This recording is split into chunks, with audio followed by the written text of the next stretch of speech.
कृष्णा भाऊ बोलून राहिला, हे संविधानाची ताकद आहे. मी बोलत आहे, संविधानाची ताकद आहे. नाही तर एक काळ असा होता, पहिले बोलायचा अधिकार नव्हता. परेशान वैशी ही तुले दुनिया दूर लोटीने जा समाजा. परेशान वैशी ही तुले दुनिया दूर लोटने जा समाजा. तुला खांद्यावरती मी वाहील दयांची लावून पणा प्राण माझा. विजयाची घेऊन बघावा तुझ्या नाही कोणी माझा. झाडाला लावी मागुळे पागळे राम मंदिर बघायला येते. राम मंदिर बघायला येते. राम मंदिर बघायला येते. संविधानाच्या माध्यमातून OBC, SC, ST, NT, VJNT, minority या तमाम बहुजन समाजाला त्यांचे न्याय, हक्क, अधिकार मिळाले.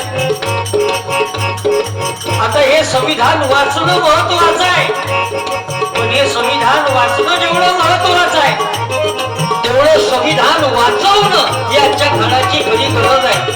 पण हे वाचवायचं असेल तर काय करावं लागल? वाचणारा नको वाचणारा पाहिजे. वाचणारा नको वाचणारा पाहिजे. वाचणारा नको वाचणारा पाहिजे. संविधानाला जाणणारा पाहिजे. संविधानाला जाणणारा पाहिजे. संविधानाला जाणणारा पाहिजे. म्हणून मी वंदना बुद्ध विहार सेवा समितीचं धन्यवाद देईन. जैन भाऊ या विहाराच्या लोकार्पणाच्या निमित्तानं प्रबोधनाचा कार्यक्रम ठेवला. नाही तर हे सर्व मंडळी लोकवर्गणीतून हा कार्यक्रम आहे. हा कार्यक्रम काही एका माणसाचा नाही, सर्व गावाचं सहकार्य या कार्यक्रमाला आहे. आणि गाव चांगला आहे म्हणून प्रबोधनाचा कार्यक्रम ठेवला. नाही तर गाव IPL आहे. चांगले मोठमोठाले नेते येथे येऊन गेले. यायनं गेले असते एखाद्या साहेबाकडे, त्याने जर म्हणलं असतं का साहेबा हा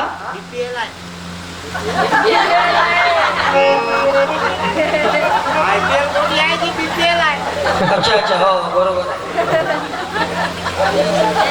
आता सांगत तुमच्या गावाचा अनुभव तुम्हाला आहे, पण आम्हाला तसं गाव IPLच वाटलं. खाऊन पिऊन सुखी आहे म्हणजे खूप पैसा आहे म्हणजे तो श्रीमंत असते का? ज्याच्या अंतःकरणात समाधान आहे, ज्याच्या चेहऱ्यावर समाधान आहे, माझ्या दृष्टीनं तो माणूस श्रीमंत आहे, तो माणूस सुखी आहे. बाबर चेहरे पान कसे अजूनही फ्रेश आहे. तुमच्या इकडे दिवसभर कबाड कष्ट करणारी मंडळी आहे, मेहनत